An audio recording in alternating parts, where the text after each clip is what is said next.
Welcome to the Three Martini Lunch. Grab a stool next to Greg Columbus of Radio America and Jim Garrity of National Review. Three Martinis coming up. It is the Wednesday edition of the Three Martini Lunch. Your stool is waiting for you. Thanks for being here. We have definitely bad and bad martinis to start off. We'll decide if the last one is good or crazy as we get closer to the end here. The story is still in flux, so it started out as crazy, then it was edging more towards good, and now it's trending back towards crazy. So hopefully there'll be some clarity by the time that we actually get to it towards the end of the podcast. We're grateful to announce that we have two podcast sponsors today. We are sponsored by Acre Gold as well as Blue Vine. And Jim, without any further ado, let's get to the first bad martini. And the idea that China has been a major problem as it relates to COVID-19, coronavirus, whatever you want to call it, has been known for some time. They muzzled their doctors who tried to blow the whistle on it months ago. They reprimanded them. A couple of them even died. Now, of course, they're trying to blame the U.S. military for launching the virus inside China, when that's obviously not true. But now we've got even more evidence. This is from the Times of London. Chinese laboratories identified a mystery virus as a highly infectious new pathogen by late December last year, but they were ordered to stop tests, destroy samples, and suppress the news, a Chinese media outlet has revealed. A regional health official in Wuhan, the center of the outbreak, demanded the destruction of the lab samples that established the cause of unexplained viral pneumonia on January 1st. China did not acknowledge that there was human-to-human transmission until more than 3 weeks later. Now, I might say this name wrong, but the detailed revelations by Cakeson Global, a respected independent publication, provide the clearest evidence yet of the scale of the cover-up in the crucial early weeks when the opportunity was lost to control the outbreak. Censors have been rapidly deleting the report from the Chinese internet. So, Jim, when you look at their lame attempts at blaming the United States, when you look at how they muzzled their own people, and now you get revelations like this, it's pretty clear that China is a major bad guy in this whole saga. Yeah, and it's surprising that this is striking such a controversial note with some people. I have a corner post written up earlier today which kind of observes that I think we headed into this crisis with certain people having a certain, if not a narrative in their head, then that almost like grooves that mentally, that once they slide into it, they can't get out of that groove. And one of them was, Trump is xenophobic, Trump is paranoid, Trump is overstating these things. And that anything that, Trump says about China is paranoid and demonizing them and such like that. Look, as many people have observed, for the first couple of weeks of this, we were referring to it as the Wuhan virus. I made a reference the other day to the Chinese coronavirus, and a good friend of mine reached out and said she liked it, but she asked, why did you call it the Chinese coronavirus and not just simply the coronavirus? And I was like, well, because the Chinese government is currently trying to claim this was an act of bioterrorism by the United States, or that the U.S. military is behind this. Once they start doing that, it becomes a lot more important to be specific about where this virus came from. And the news yesterday, they're kicking out all American reporters from Reuters, the Associated Press, Time Magazine, etc., indicates that they now realize the fact that American news agencies can report in China with apparently in their minds insufficient imposition from the Chinese government means they can no longer afford the fact that possibly some Chinese will talk to international reporters. They are clamping down on this. I think they see what's coming down the pike, that the Chinese, through their wet markets and through which people have been warning was just a perfect stew of potential viruses for years, throw on the example of as you laid out, all the ways in which they tried to impede informing the public about it. They told the doctors to shut up about it. They had apparently about 5 million people leave the Wuhan area before the quarantine went into effect. China mismanaged this, bobbled this, and tried to cover it up at pretty much every step of the way until it was too late to do anything serious to stop it from spreading all around the globe. They can see the reckoning that's coming their way, and they think the only way that they can avoid this is to create sufficient doubt in people's minds about whether this really originated in China or whether the sinister United States of America was behind it. And that's what we're pushing back against. The president is completely right on this one. That's not something I say very often. I've had a lot of beefs with how he's handled the coronavirus since the beginning. But in this circumstance, not only, I think we're reaching the point where it's no longer legitimate to call it the Chinese coronavirus. I think it's turning into a priority to call this the Chinese coronavirus, lest anyone come to any, that Chinese propaganda gain any traction. Now, the other day, apparently a Chinese American, I think it was a CBS News correspondent, said that an administration official had called it the Kung flu to her face. And if you can't grasp why that might offend her, I think you need to go back to elementary school and learn how to play nice with others. There is a line between pushing back against Chinese government propaganda and demonizing Chinese people or Asian Americans or Asians in general. For heaven's sake, don't go out and be mean to people of Asian heritage. I can't. There's almost no point in me saying this, and this is my point to my friend who was complaining, who expressed concern about anti-Asian bias or Chinese Americans being unfairly demonized over this crisis. Look, it's not the Chinese delivery guy who caused this. It's not the folks running the Chinese restaurant down the street or your coworkers or friends or neighbors who are responsible for this. It's the Chinese government's fault for this. I think, and as for the concern about us using this phrase, whether it could set off some, racist maniac somewhere, racist maniacs are going to do what racist maniacs going to do. They don't sit around waiting for other people to use particular phrases to set them off. So, look, you'd use a little bit of judgment here. Don't broadly, demonize whole groups of people, but it is entirely legitimate for people to point the finger at the Chinese government for their early responses. And in fact, I think that as this goes on, more and more important to let the truth on this come out and not let the Chinese successfully execute a cover-up. Well, there clearly needs to be a reckoning here. The world should be demanding answers from China right now. We may want to hold off just a little bit so we make sure they actually produce and send the medications we're going to need to treat a lot of folks who come down with coronavirus. But there needs to be a reckoning soon, and hopefully it will be soon because it'll mean that we've gotten past the worst of this virus. But as we mentioned earlier, Jim, we want to thank Acre Gold for sponsoring this episode. We've talked about a lot in the last several weeks, obviously. There's a ton of uncertainty in the markets, so this is something really timely. We're introducing Acre, which is the new subscription platform for gold. Acre lets you make small monthly payments and then sends gold straight to your doorstep every few months. Don't break the bank. Start buying gold for just $50 a month and watch your gold grow. Acre will keep you updated on your gold stash as you make progress. Once your gold stash reaches the price of a 2.5-gram Acre Gold bar, they will discreetly ship you your gold. Easy, safe, and secure. For more information, go to getacregold.com/martini or by clicking on the link in our show notes and start your Acre Gold subscription today. Make sure you go to our URL because Acre is giving away a gold bar for the month of March. To win, listeners can tweet why they should win and mention @get_Acre to win the free gold. For details, go to getacregold. That's getacregold.com/martini, getacregold.com/martini, and look for the link in our listener notes. All right, Jim, let's talk about our second bad martini now, and this one could easily be crazy. Hat tip to Noah Rothman over at Commentary for putting together this Twitter thread on Tuesday. And basically what we're seeing now is major cities like Philadelphia deciding they're just not going to arrest people for many, many different crimes.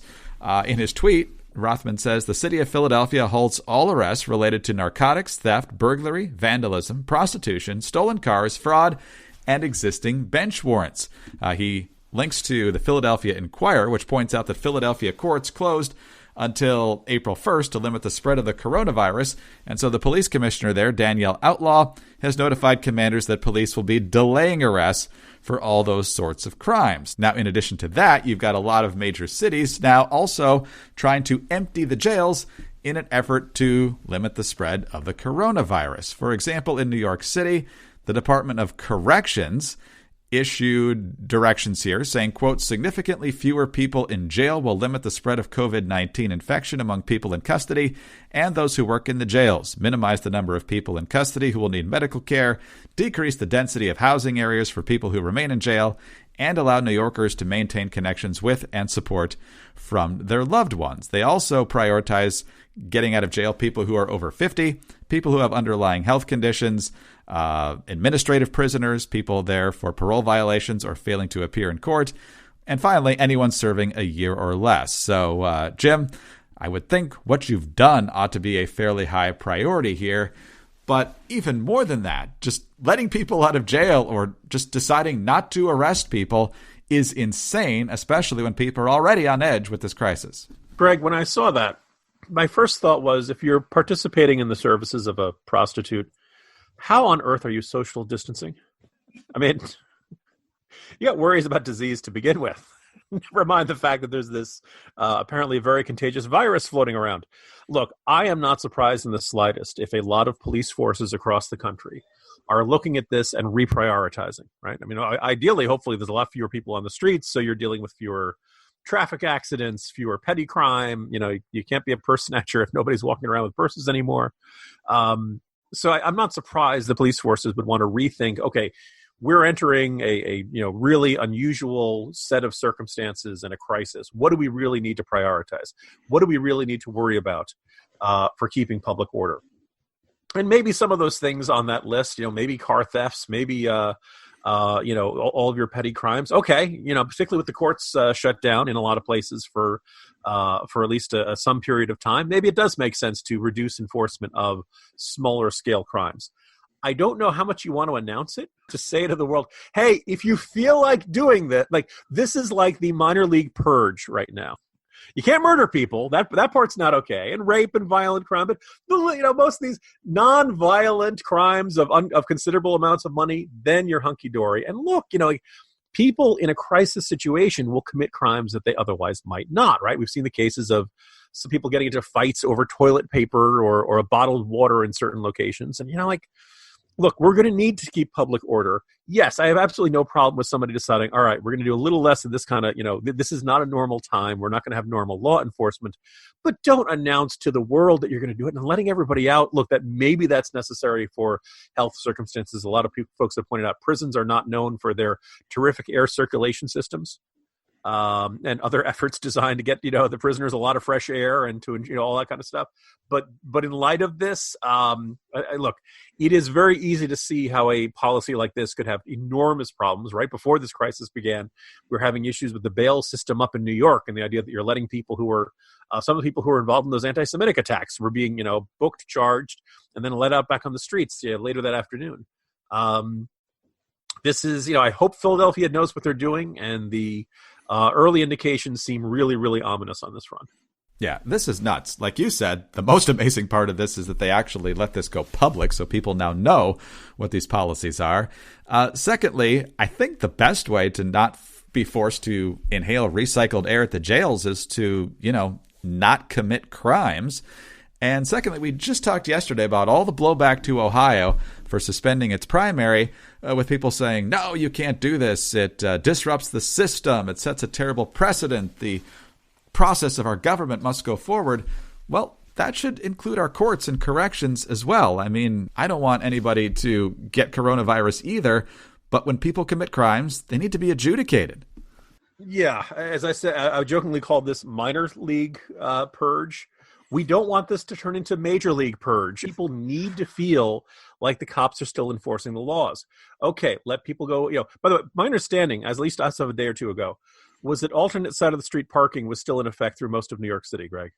Yes. Now, doesn't parking enforcement seem like the first thing you could let go in a circumstance like this? Dear government, I realize this is a crisis. I realize you're feeling your way through this, but can we show a little better judgment here? Yeah, better prioritization, I think, would be a very good idea at this point. But speaking of priorities, if you're a small business, right now, your priority is staying afloat in many cases and having the cash to do that. And while you might be waiting on some help from the government, getting cash when you really need it is helpful. And Blue Vine is here to help because they are pointing out something we've always known, but is obviously true now. Running a business is filled with unexpected events that require sudden cash flow. Blue Vine can help you secure cash fast, and the best part is applying online is easy and takes just a few minutes. So what's Blue Vine? Blue Vine is an easy, fast way to help support your business growth with a line of credit of up to $250,000. Right now, all across the country, there are a lot of businesses that need a lot of money really fast. So whether you need money to offset upfront costs, to secure your inventory, to pay an unexpected expense, through Bluevine, you can help yourself and your business stay secure for any reason. There's no fee to set up your line of credit, and Bluevine never charges maintenance or prepayment fees. Applying is easy. Just go online to getbluevine.com/martini, fill out a few simple details, and you're done with your application within a matter of minutes. Seeing an offer will not affect your credit score. And once you're approved, funds can be received as quickly as 24 hours. Have peace of mind knowing that funds can be drawn with the click of a button for any business expense. Bluevine has helped more than 20,000 customers and has delivered more than $2.5 billion in funds to businesses. Bluevine also has advisors available by phone to answer any questions and help meet your business needs. Plus, with an A+ rating from the Better Business Bureau and a nearly 5-star review on Trustpilot, you can see why thousands of satisfied business owners have chosen Bluevine as their go-to source for financing. And for listeners of the Three Martini Lunch, Bluevine is offering a special limited-time promotion of a $100 gift card when you take out a loan or open a line of credit with Bluevine. Go to getbluevine.com/martini for more details. All you have to do is go to getbluevine.com/martini and apply. It's quick, it's easy, and meaningful help to your business in as little as 24 hours. This promotional offer is subject to terms and conditions that can be found at getbluevine.com/martini. All right, Jim, let's get to our crazy turning good. Now back to crazy martini, and that is Bernie Sanders. Axios reporting this morning that Sanders was planning to suspend his presidential campaign. Then his staffers said, no, that's not the case. Then his wife came out and said, no, that's not the case. So it appears that Sanders is staying in. A lot of people, of course, want him to get out because he's gotten shellacked on 3 consecutive Tuesdays. He did win a few states on the original Super Tuesday, won North Dakota last week, but lost a number of states to Biden. And then he was 0-3 against Biden on Tuesday of this week. Got absolutely crushed in Florida. Turns out that saying nice things about the Castro regime doesn't go over too well there, even among Democratic voters. Also got clocked in Illinois, and Biden also won Arizona. So the delegate math is bordering on impossible now, given the proportional system the Democrats use. But Sanders is apparently going to stay in. So, Jim, what do you make of all this? Yeah, I was going to say, apparently the current theory floating around online is that Bernie Sanders has suspended his online advertising. Axios came across that information and misinterpreted it as a sign that the campaign itself is ending. The primaries yesterday really felt like small potatoes in light of the coronavirus crisis the country is facing. Yes, this was a real contest heading into Super Tuesday. Biden won most of where he needed to win that day. Bernie Sanders won California, and good for him on that. But Biden took the lead.